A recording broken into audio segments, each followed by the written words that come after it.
Hello friends, मेरा नाम है अमित खन्ना और मैं एक मोटिवेशनल स्पीकर, लाइफ कोच हूँ। हम अपने जीवन में बहुत कुछ करना चाहते हैं, सोचते भी बहुत कुछ है करने के लिए, बट वो सब हो नहीं पाता। बहुत बार हमने सोचा कि हम ये करें, मगर फिर हम ये सोच के रह गए कि अगर सक्सेसफुल नहीं हुए तो क्या होगा, लोग क्या कहेंगे। जो हमारे पास थोड़ी पूंजी है, अगर ये हम लगा देंगे और अगर सक्सेसफुल नहीं हुए तो ये पूंजी भी चली जाएगी और हम सक्सेसफुल भी नहीं हो पाएंगे। लोग ताने भी मारेंगे, घर वाले भी ताने मारेंगे। मगर अगर हम देखें तो जीवन में कभी ना कभी तो हमको शुरुआत करनी ही पड़ती है। तो इस चैनल के माध्यम से मैं आपके साथ सक्सेस स्टोरीज शेयर करता हूं, मैं आपके साथ कुछ मोटिवेशन स्टोरीज शेयर करता हूं ताकि आपको एक नई राह मिले, कोई एक नई दिशा मिले। आज हम जो एक स्टोरी शेयर करने वाले हैं वो है दो बाजों के बारे में। एक बार की बात है, एक राज्य के अंदर एक राजा था। वो दूसरे राज्य के अंदर गया मिलने के लिए। तो जिस राज्य के अंदर मिलने के लिए गया, वहां के राजा ने उसे दो बाजों का एक जोड़ा दिया। बहुत छोटे छोटे बाज थे, दिखने में बहुत ही सुंदर थे। राजा उन बाजों को लेके अपने राज्य में वापस लौट आया और वहां पे उन बाजों की देखभाल करने के लिए उसने एक अनुभवी व्यक्ति को नियुक्त कर दिया। अब उस अनुभवी व्यक्ति ने, जो काफी अनुभवी था और पक्षी भी पालता था, उसने उन बाजों की बहुत देखभाल करी, ढंग से बड़ा किया। कुछ महीनों बाद जब राजा को याद आया तो वो उन बाजों को देखने के लिए, उनसे मिलने के लिए उस अनुभवी व्यक्ति को बुलाया गया और उनसे मिलने के लिए गया। उस व्यक्ति ने बोला कि ये देखो, ये राजा जी, ये बाज तो बहुत बड़े हो गए हैं। राजा ने बोला कि उड़ान भरते हैं? बोला हाँ, उड़ान भरते हैं, देखते हैं। चलो, उन पिंजरे को खोला गया। दोनों बाजों ने उड़ान भरी। एक बाज तो ऊंची, बहुत ऊंची उड़ान भरने लगा आसमान में, बट दूसरा बाज था वो जरा सा उड़ा और जाके पेड़ की डाली पे जाके बैठ गया। राजन ने सोचा कि दोनों एक जैसे दिखते हैं, जब लाया था तब भी एक जैसे थे, पर एक बाज तो उड़ के बहुत ऊपर चला गया, पर दूसरा बाज जो है वो उड़ ही नहीं पा रहा। ऐसा क्यों? राजा ने उस केयर टेकर जो था उससे पूछा।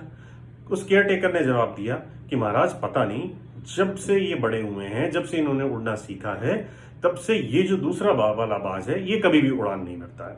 ये बस थोड़ा सा उड़ता है और जाके बैठ जाता है। राजन ने सोचा कि ऐसा क्यों, कुछ तो प्रॉब्लम होगी। उन्होंने बोला नहीं, इसके पंख भी सही हैं, सब कुछ सही है, बट ये उड़ नहीं पाता है। ठीक है। तो राजा ने अपने बाकी मंत्रियों से पूछा, बोला कि ऐसा कोई कारण, कोई समस्या, कोई समझ में आई है?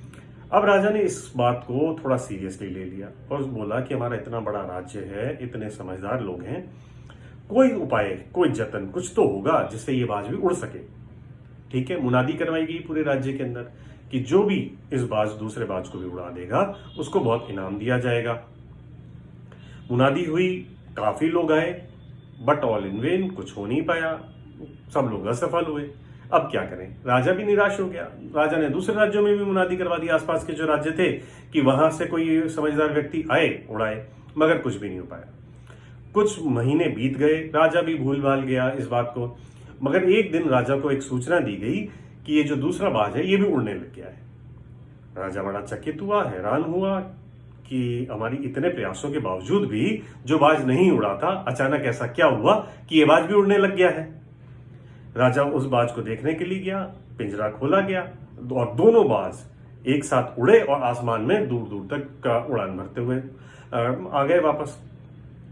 अब राजा ने बोला कि ऐसा क्या हुआ कि ये बाज उड़ने लग गया? हमारे तो इतने प्रयास थे, इतने समझदार व्यक्तियों को बुलाया, तब भी ये बाज उड़े नहीं। तो उस राजा को बताया गया कि ये किसान आया है, इस किसान ने इन दोनों बाजों को उड़ा दिया। तो किसान को बुलवाया गया। राजा ने पहले तो किसान की बहुत तारीफ करी, उसको उपहार दिए, जो राजा ने कहा हुआ था कि जो भी इन बाजों को उड़ा देगा मैं उसको उपहार दूंगा। फिर राजा ने पूछा कि आपने ऐसा क्या किया कि ये दोनों बाज उड़ने लग गए? उस किसान ने जवाब दिया कि देखिए महाराज, मैं कोई बहुत ज्यादा पढ़ा लिखा व्यक्ति नहीं हूं, बहुत ज्यादा समझ नहीं है मुझे, मगर मुझे जीवन की समझ है।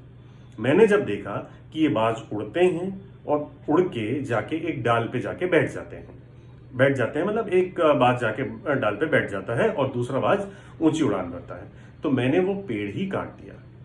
अब जब मैंने वो पेड़ काटा तो उस बाज को बैठने के लिए वो पेड़ मिला नहीं और ये भी आसमान में उड़ने लग गया।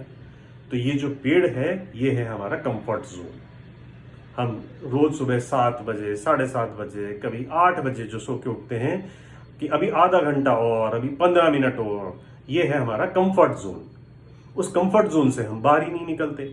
हम जो डेली रूटीन कर रहे हैं उससे कुछ नया नहीं करना चाहते, तो ये है हमारा कंफर्ट जोन।